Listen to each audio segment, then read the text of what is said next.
Hi friends, Swapna Khushboo चॅनलमध्ये तुम्हा सर्वांचं स्वागत आहे.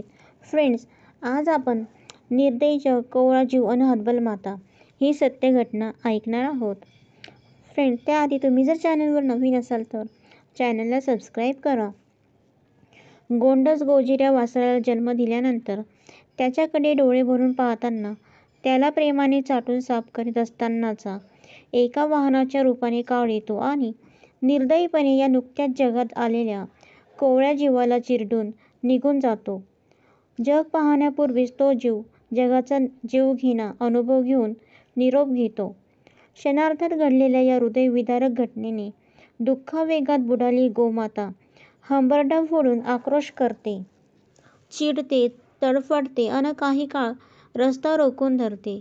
हे चित्र पाहून येणारे जाणारेही सुन्न होतात. त्यांचेही हृदय पिळवटून निघते.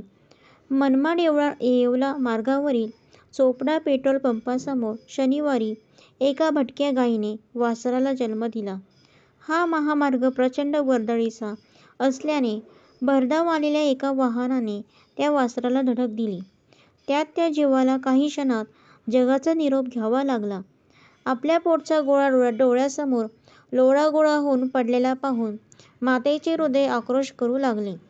हतबल झालेली गोमाता वासराच्या मृत्यूमुळे हंबरडा फोडू लागली, व्हिवळू लागली. तिच्या डोळ्यातून धारा वाहू लागल्या. मात्र काही क्षणातच ती त्यातून सावरतेच. अर्थात सावरण्याशिवाय तिला पर्यायही नसतो. येणाऱ्या जाणाऱ्या वाहनांनीच आपल्या वासराचे प्राण हिरावले हे जाणून तिने अघोषित रास्ता रोको सुरू केला. तिने मनमाड येवला महामार्गाची एक बाजू पूर्ण ठप्प केली. एकाही वाहनाला ती पुढे जाऊ देईना. हे चित्र पाहून आजूबाजूच्या नागरिकांची हृदयेही वेदनेने भरून गेली. काहींनी रस्त्यावरून वासराला दूर करण्याचा प्रयत्न केला, परंतु मातेच्या क्रोधापुढे कोणाचेच काही चालले नाही. जणू माझे वासरू परत द्या, मला न्याय द्या या मागणीसाठी तिने अघोषित रास्ता रोकोच केला. वाहतूक कोंडी झाल्याने स्थानिक नागरिकांनी धाडसाने गायीला नियंत्रणात आणले, तिला शांत केले. त्यानंतर हताश होऊन ती वासराच्या कलेवराकडे पाहत राहिली. अनिमेष नेत्रांनी अखेरचे